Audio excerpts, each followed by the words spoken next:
Di masa-masa awal kemerdekaan, tak banyak orang Indonesia kepikiran untuk menggeluti bisnis sebagai profesi. Kebanyakan orang masih cenderung pasif untuk masalah ekonomi. Di masa seperti inilah, kemudian seorang pria bernama Tengku Markam muncul. Ia bergelut dengan banyak bisnis hingga akhirnya menjadi saudagar yang sukses. Berbagai bisnis ditelateni Markam, mulai dari ekspor impor besi, beton sampai plat-plat baja. Dengan segala macam bisnis, tak heran jika akhirnya ia menjadi sangat kaya. Jumlah kekayaannya sendiri kala itu benar-benar luar biasa. Sampai-sampai julukan orang terkaya se-Indonesia pernah disandangnya. Meskipun punya kekayaan yang tak karuan, nyatanya Markam tak pernah menghabiskannya sendiri. Jujur saja, jika ada hal yang paling menarik dari Monas, hal tersebut sudah jelas adalah 38 kg emas yang ada di puncaknya. Selama puluhan tahun orang-orang dibuat terheran-heran dengan ini. Bahkan, pertanyaan seperti siapa yang memprakarsai juga kerap muncul. Ya, untuk menjawab semua kekaguman dan pertanyaan tersebut, hanya butuh satu nama saja, Tengku Markam. Memang tak pernah ada dokumentasi atau apapun, tapi banyak yang meyakini jika Markamlah yang menyumbang 38 kg emas itu. Sebenarnya, tak hanya itu saja jasa sang tokoh Aceh ini.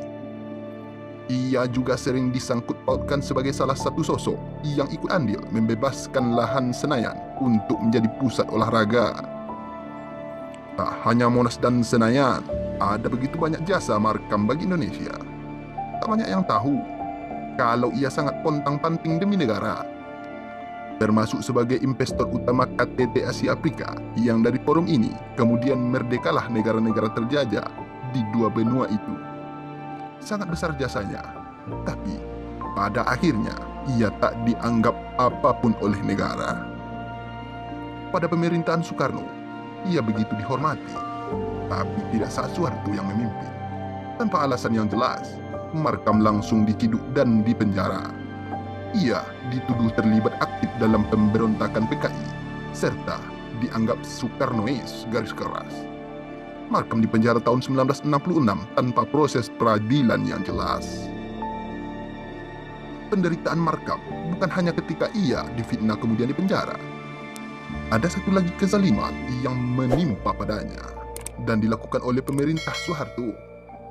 Ya, hal tersebut tak lain adalah diakuisisinya semua properti dan harta Markam menjadi milik negara. Kantor, tanah-tanah, bisnis, dan apapun yang jadi milik Markam diambil oleh pemerintah. Yang lebih miris, tak sedikit pun hartanya yang disisakan untuk keluarga dan anak-anaknya. Alhasil, hidup sanak keluarga saudara kaya ini terlonta-lonta. Padahal sebelumnya sangat berkecukupan. Setelah Markam keluar di tahun 1974, ia dan keluarganya juga masih kesusahan untuk mengklaim hartanya lagi.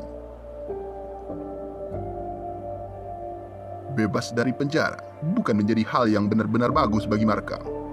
Ia masih sering mendapatkan pandangan menghina orang-orang karena dianggap sebagai antek PKI. Padahal Markam jelas berjuang keras untuk bangsa ini, juga untuk orang-orang yang memandangnya sinis itu. Yang disesalkan Markam dan keluarganya adalah namanya yang tak kunjung dibersihkan. Bahkan ketika kekuasaan Orde Baru tamat, ia juga tak mendapatkan namanya direhabilitasi. Alhasil, sampai tua, Markam tetap dianggap pengkhianat.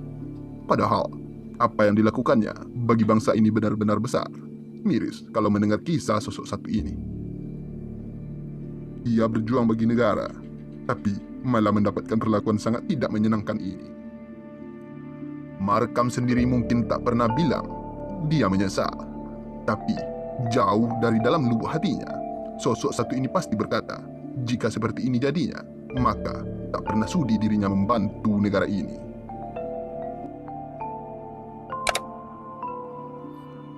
Jangan lupa like dan subscribe channel ini